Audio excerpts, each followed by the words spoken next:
So like she said, my name's Teresa deBeche-Adams. I'm a colorectal surgeon here with part of the Center for Colon and Rectal Surgery. I'm also the director of our pelvic floor physiology lab and the assistant director of our fellowship training program, where we train 2 colorectal surgeons each year to go out into the world. So a lot of people always want to know, what exactly is a colorectal surgeon? We're experts in the surgical and non-surgical treatment of any diseases that involve the colon and the rectum. We do advanced training on top of our general surgery training. So we undergo 5 years of general surgery and then another year of specialty training in colorectal. And we treat things from cancers, malignancies, to benign conditions such as fecal incontinence or pelvic floor disorders. And we do our routine screening exams. We'll talk about that at the end. And any surgical problems whenever it's necessary. So the types of things that we treat: colon and rectal cancers, anal cancers, Crohn's disease, and ulcerative colitis, what we group together and call inflammatory bowel disease. We do colonoscopies, diverticulitis, pelvic floor conditions such as fecal incontinence, prolapse, and pain, anal pathology like hemorrhoids, and then even general things like constipation. So this is our group. I am the only female. We try to service the majority of the greater Orlando area. So 2 of the partners are at the Altamont campus. Most of us rotate through the Orlando campus, and one is stationed there full-time, and then another one is at the Winter Park campus.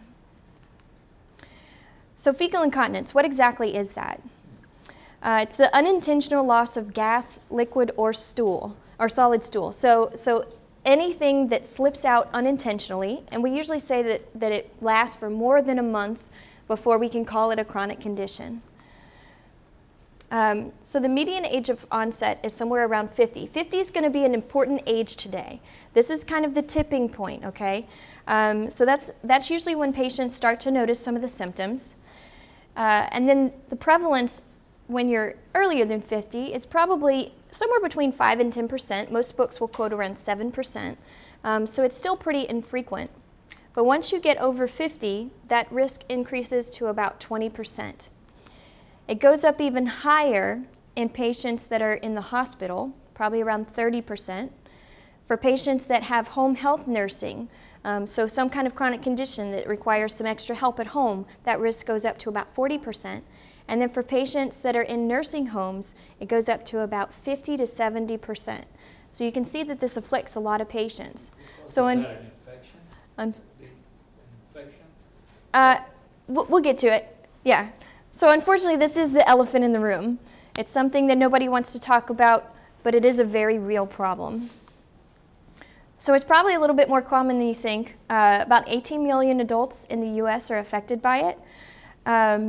So it's almost as prevalent as most other common conditions. Here you can see overactive bladder, asthma, diabetes, then fecal incontinence, still more than osteoporosis and Alzheimer's disease. So for a lot of patients, this causes lots of embarrassment, shame, lack of self-confidence. They don't feel like themselves. They don't feel like they can go out and enjoy themselves, do their normal activities. So I hear a lot of common phrases like, I don't want to leave the house. I can't wear white pants anymore. I can't do any of the things that I used to do. I used to love to go dancing or do ballroom dancing with my husband, and I don't even feel like I can get out and do those things. And then another common one is I just want to spend time with my grandkids, and I don't feel like I can do that. So these are some scary numbers. Less than a third of patients have actually even discussed this problem with their healthcare providers. So think about that. If we had a room of 100 people here, less than 30 people would even bring up to their doctor that they have this problem. Even scarier than that is that only 17% of women are actually even asked about it, whether or not they have this problem, by their GYN for regular annual exams with the doctor that you think we would be kind of the most familiar with and most comfortable with bringing these things up. Only 17% of patients were even asked if they have this problem. So it's something that again, nobody wants to talk about. There's this definite lack of awareness too. You know, I remember when I was starting medical school, they had all of these commercials coming out for urinary incontinence medications and the Detrol. You had the catchy phrases like, you know, gotta go right now. And nobody sings those songs for fecal incontinence medicines, unfortunately. So we talk about, you know, having to wear diapers and kind of resorting back to some of the older ways. You know, you start out in diapers and you end up in diapers, but we'd like for our patients not to have to go through that. So some of the risk factors. So you asked what causes this? So some of the things that we know kind of lend to it are changes in bowel function. So chronic diarrhea, and those patients have lots of urgency and they can't quite make it to the bathroom in time. Urinary incontinence, so this kind of goes hand in hand, that it may be some kind of obstetrical trauma, so something that happened during childbirth. Of course, it increases with age. Things don't hold up quite as well as we age, and so the problems become a little bit more apparent. For other patients, it may be things like radiation. So even in male patients, we see that have, you know, prostate cancer and get radiation for it, they end up with some fecal incontinence. And then any prior surgery too. Surgery for hemorrhoids can leave patients incontinent. Some of the things that are kind of more common is in the sense of just having general medical conditions, things like smoking, obesity, depression definitely lend to it. Diabetes and stroke. Patients with physical disabilities, so they may not be able to actually get up and make it to the bathroom in time. And then impaired cognition. So patients with, say, Alzheimer's disease or some type of dementia that can't quite, you know, perceive when they have to go to the bathroom. So what does contribute to your ability to control? We usually group those into three things. The anatomical factors, the sphincter muscles, what actually gives you some strength there. The sensation, so you have to know that there's something there and that you have to go. And then the compliance. We'll talk a little bit about the anatomy in just a second, but the rectum needs to act as a reservoir. It's what holds the stool and gives you time to go. So if it doesn't work very well, then you're going to have less time to make it to the bathroom. So when we look at the anatomy, I tried not to gross people out because I've been reprimanded before for having too graphic a picture. So this is just a little cartoon showing you some of the anatomy that we're dealing with when we talk about fecal incontinence. And one of the big things that we worry about are these muscles here. And on the inside lining, there's an internal sphincter. This is a part that's under reflex control. You do not control this part, okay? But it lends to about 70% of the resting tone, meaning as you're sitting here, not even worrying about whether or not you're holding anything, it's giving you some strength and holding your bowels in. Now the external sphincter is the one that comes up on the outside and actually is connected to the muscles of the pelvic floor, what we call this puborectalis and the levator ani. Can you guys see that over here? These external muscles are what become the pelvic floor. And those are the ones that you have the ability to contract. So you can voluntarily, when you feel like you have some stool there or gas or whatever it may be, you can contract those and make it to the bathroom. All right, so I'm going to fly through this. It's the quick and dirty because it's a little complicated. But basically, as the stool comes down, the rectum distends, acts like the holding tank, but that creates a kind of a reflex contraction of the rectum so that you get rid of it. And that's what gives you that sense of urgency. Oops, I gotta go. And the internal sphincter, the one we talked about giving you that resting tone, that one relaxes a little bit. It's something called sampling so that you can tell if it's a solid, liquid, or gas. We say that the rectum is the smartest organ in the body because it can tell the difference, okay? So then once that happens, you decide whether or not it's convenient for you to be able to pass some gas or go to the bathroom. And those pelvic floor muscles relax so that you can expel the stool. If it's not convenient, you contract those muscles. The rectum starts to expand even more. The urge kind of goes away, it subsides, and you know that you can hold it for a little bit longer. So the obstetrical injury, a lot of patients say, but I had my kids 30 years ago. What do you mean that that's what caused me to be incontinent? So even uncomplicated vaginal deliveries, normal deliveries, can still have some risk of fecal incontinence down the road. That risk goes up if there's any instrumentation used to help get the baby out, like forceps or vacuum deliveries, and of course any tearing. So you hear people talk about, oh, I had a 3rd degree or 4th degree. What that means is that that tear or that episiotomy encroached on those sphincter muscles that we were talking about and can tear them. If that happens, sometimes they will go back, but sometimes they don't go back the way that they're supposed to heal, like the lady was when she was 18. And so she never gets that function back again. So some of the other bowel disturbances, we talked about diarrhea already. Even when patients get their gallbladders removed, they have trouble digesting things, which can lead to kind of softer bowel movements than normal. And the patients get a lot of urgency. And with that urgency, they've got to rush to the bathroom and may not make it in time. Also, this incomplete emptying, and I have a little cartoon here. It's what we call overflow incontinence. So typically, the stool comes down, tells you that you have to go, and you empty it. For some patients, the stool just kind of collects and builds and builds and builds, and the only thing that can get around it is liquid stool. At that point, you have no sensation because you've overridden that urge to go, and so the liquid stool just leaks out around the solid stool. We actually see this a lot too in kids when they get to the point where they're potty trained, but they maybe have some kind of social change, like they start going to school and they start holding it, and they hold it a little too much, and they'll end up with this as well. So we talked about age. We know that from any of our testing that with age, those resting pressures and then your squeeze pressure, the amount of pressure that you can generate when you want to contract those muscles, goes down. Also, there's a little bit of nerve dysfunction there. Doesn't quite work like it used to. And the rectum doesn't hold as much as it used to. It can't become that big reservoir like it did when the patients were younger. And probably the most important thing is that you have decreased sensation. We see this over and over and over again whenever we do our testing, that this is the common theme, that the patients have very little awareness that there's any stool there, and so if they don't know it's there, they can't hold it. So at the doctor's office, what can you expect? You'll come in. Luckily, I have small hands. You'll get a physical exam. So we do check the sphincters. We also look for things like scarring from prior obstetrical injury.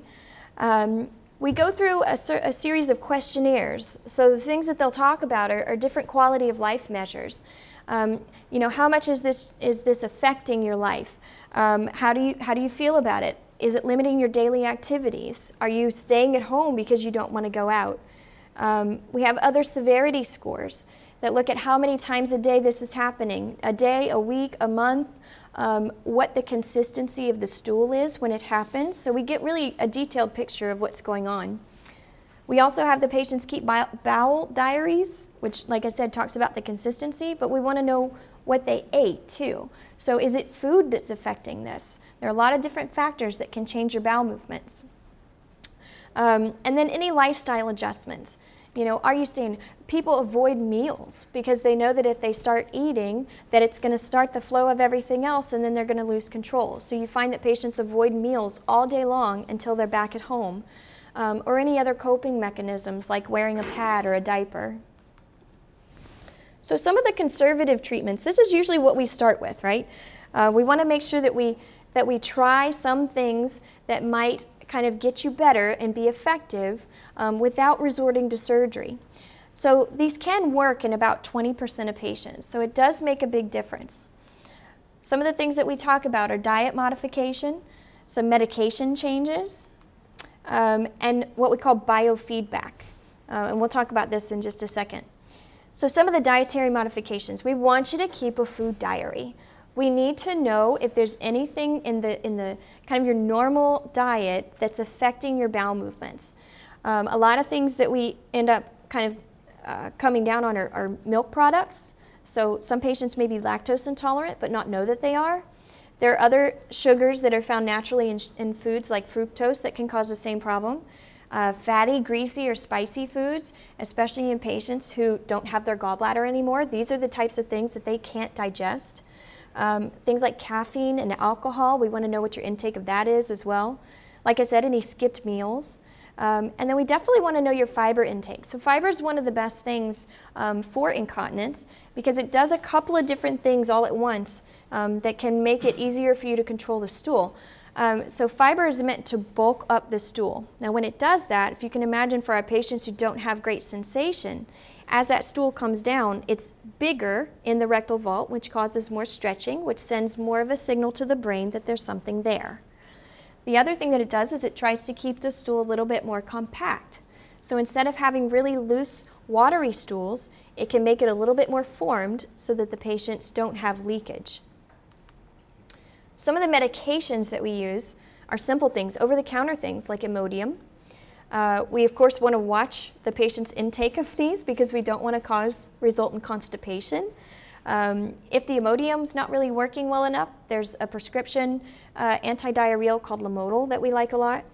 For patients who've lost their gallbladder, there are bile acid binding resins, things called cholestyramine, Welchol, Urso, that actually help digest those things that you have trouble digesting after the gallbladder's gone. Some pain medicines, everybody knows when they have surgery that the pain medicines can make them constipated, right? Sometimes we'll actually put patients on some opiates to try to slow their bowels down a little bit. Again, this is a fine balance because we don't want to make them constipated.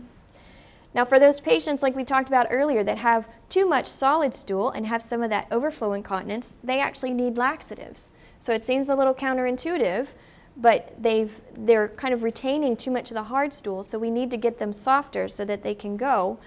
So we give them laxatives and then sometimes enemas. Enemas are also a good trick, even with regular fecal incontinence, because it gives the patients more time. So say you want to go to a wedding. You can do an enema or two, an hour before you want to go to the wedding. That empties out the rectum, and then those patients have more time before they have another accident. So pelvic floor rehab, this is our biofeedback. I'm a huge believer in this. I think that we need to treat the whole patient, not just throw medications at them. And this is one of our wonderful pelvic floor physical therapists. Her name is Teresa. These are physical therapists that are specially trained, so they do further training in these pelvic floor disorders. They are absolutely wonderful. They are the sweetest people you'll ever meet. They are very sensitive to the problems that you have going on. So everybody looks at me like, what is this physical therapist going to do? And they work magic. They will work with patients in the office and then give them exercises to do at home, not only to strengthen the pelvic floor muscles, but they'll work on other things like breathing and relaxation techniques, and things that you can do not only during the time period that you're going through the treatment, but that you can keep with you for the rest of your life. So some of the things we do to test are things like an anal ultrasound. That's the picture that's up right now, and you can see the different bands of the kind of the white and the dark are actually the different muscles that are there. So this is a quick and easy way, completely painless, to be able to visualize if the muscles are intact. Manometry is one of those things that will actually kind of check the muscle function. So how well does it squeeze? What kind of pressures are we getting? You know, it's kind of like, you know, you see one person working out and they're lifting a 10-pound, you know, dumbbell versus somebody doing a 50-pound. It kind of gives us those numbers. It also looks at their sensation. Again, one of the things that we know really contributes to incontinence. The EMG is something that we use to make sure that the patients are doing coordinated movements. So when you squeeze, that you're actually squeezing, or when we want you to relax, that you're actually relaxing the muscles. And then a pudendal nerve test. We'll talk about the pudendal nerve in just a second, but that's something just to make sure that when that nerve is firing, that the muscles are responding appropriately, so that there's no delay in that talk between the nerve and the muscle. So if plan A doesn't work, guess what? We've got lots of other tricks up our sleeve, okay? So the old way of thinking, like that ultrasound showed, if there's a sphincter injury, okay, so if the muscle was torn, say from a child, you know, from a delivery years ago, that if that muscle was torn, that the muscle needed to be put back together. This is a surgery called a sphincteroplasty. And we actually started looking at this because the patients would have good results immediately after surgery, maybe for about 6 months to a year. And then we would see those results just drastically start to drop off. And we all thought, why is that happening? We would study the patients again with ultrasounds, and the muscle would still be intact. The repair that we did was still intact, but they just didn't seem to be able to maintain that continence. If they had no sphincter injury, if we did that ultrasound and found that the muscle was still okay, we really had no other options beyond the things that we just talked about: medications, diet changes, and pelvic floor therapy. So at this point, the patients looked at us and they were like, what's going on? Now what do I do? So we came up with a few new things. A lot of patients ask about something quick and easy that we can do in the office, and that's these injectable bulking agents. There's quite a few out on the market. There's one in particular that we've used quite a bit. It's meant to kind of expand the tissue that's there in the anal canal. It gives a little bulk there, something for the muscles to squeeze against to give you some continence. The problem with this is that we don't have a lot of long-term results with it, so we've studied it kind of right up front, and the patients say, oh yeah, I'm doing good, but then we don't have any data about how they're doing 2 years out from then. And we found that a lot of patients may have been coming back for repeat injections. So they got one, and they got a little better for a while, and then they had to get another injection, and then they got a little better for a while, and then some of them even came back for a third injection before they got basically fed up with it and then tried something new. Okay, so it's not good long-term results. It may work better for the patients that don't have full bowel accidents, but maybe just a little bit of leakage. So then some of our other surgical interventions. These are some things that are still a little bit experimental. These artificial sphincters. So some of them are magnetic. The one in the lower picture is actually like a ring of magnets that stay together, that whenever you try to go to the bathroom, that you can actually push and kind of overcome the strength of the magnets. And then the other one that you see is actually a balloon that blows up, and the patient can let it down. So these are like mechanical shutoff valves. These are things that are actually holding the sphincter closed and giving some resistance there, and then that the patient can kind of overcome in order to have a bowel movement. The problem with them, as well as any other implantable device, is the infection rate. This is not something that we're putting in the arm and hoping that it doesn't get infected. This is something that we're putting right near the poop chute that has a high incidence of getting infected. We can't use it on patients that had significant obstetrical injury and that have very thin layer of tissue between the anal sphincters and the vagina, because there's not enough room there to put it in safely without the risk of it kind of eroding through.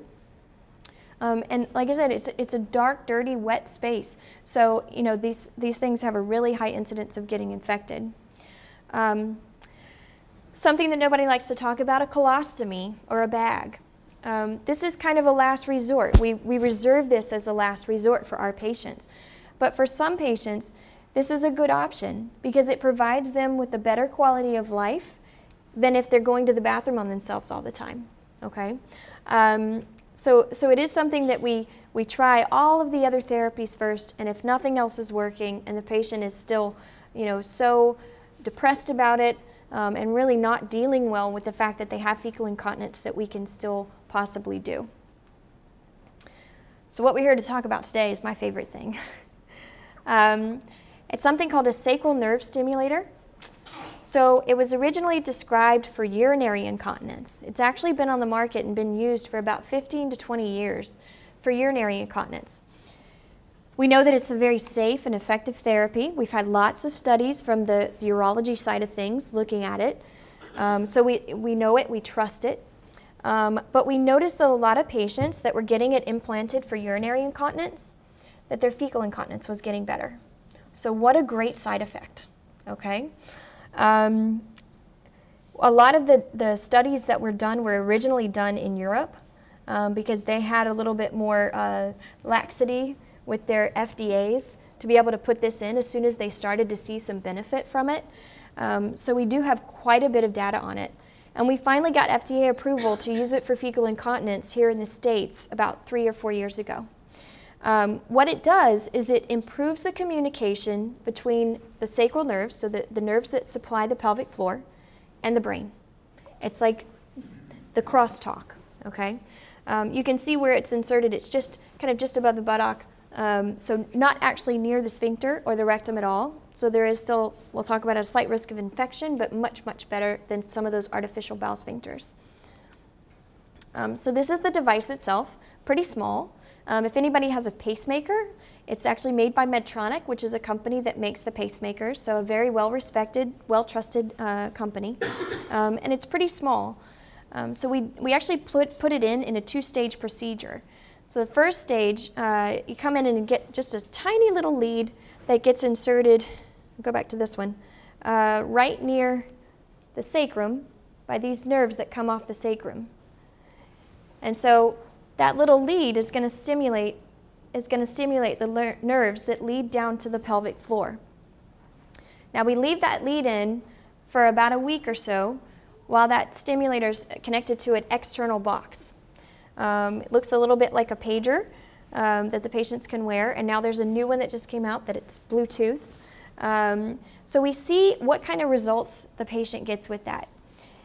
If the patient is noticing a drastic improvement, so what we call a 50% response or more. So if they were having 2 fecal incontinence episodes a day, that they go down to 1. But I'll tell you, most of our patients go down to none. So if they noticed a 50% or better improvement in the stimulation, then we went ahead and put in the permanent generator. So this is done about a week later. And we just go back through the same incision, extend it just a little bit, and connect it to the permanent battery, which is what they're holding there. And it's put in an area that the patients really don't feel it, don't see it, kind of forget about it after a while, which is what we want.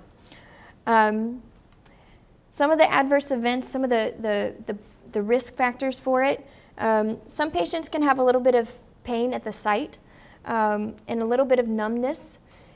Few patients have gotten infections. We give antibiotics prior to surgery. We try to make sure that we wash everything, but again, it's an implantable device, so it has a risk of infection. Some of the patients, we will have to actually take it out, but we let them clear the infection, and then we can put it right back in. Some will have some change in the sensation of the stimulation, and we actually teach our patients. There's a little remote that goes with it, and they can change the settings, they can change the programming on it, so that they make sure that they're still getting benefit from it. Some patients will have some alterations in their urinary or bowel function again, that it may kind of go either way, but the endpoint goal is that it fixes actually both the fecal incontinence and the urinary incontinence. So it has truly kind of changed the way that we treat fecal incontinence. Even our patients that have sphincter injuries come in and we put this in first, and we see what kind of response with it that they get. The majority of our patients don't even go and get the sphincteroplasty to put the muscle back together because their continence is so good after this that they don't want any more. The most gratifying thing that I hear over and over and over again is that this changed my life. Just about 100% of my patients say that. They walk in and they say, I can go play with my grandkids. I can go out dancing again. I'm doing stuff now that I haven't done for the past 10 years because I've been locked inside my house, not being able to go anywhere. So it really is kind of life-changing for them. So in summary, incontinence is a very common ailment and definitely impacts the patient's way of life. The patients may be too embarrassed to discuss it, and the symptoms are often kind of overlooked for a long time because they don't want to bring it up, and they may not be aware of any of the new treatment options for it. If some of these conservative treatments, like the medications and the dietary changes, are unsuccessful, we still have good, minimally invasive options for patients that can significantly change their quality of life and get them back to normal. Now, in closing, blue is the new pink. Did you guys know this? So this is Colon Cancer Awareness Month. So the reason why I said 50 was an important age is because that's when we recommend screening colonoscopies start. Especially if you have a family history of colon cancer, we recommend sometimes even starting earlier than that, so talk to your doctor. But we do recommend screening colonoscopies highly. We think that colon cancer can be one of the preventable cancers if you get your colonoscopies done early. So, who needs a colonoscopy? You do? Sign up. All right. Any questions?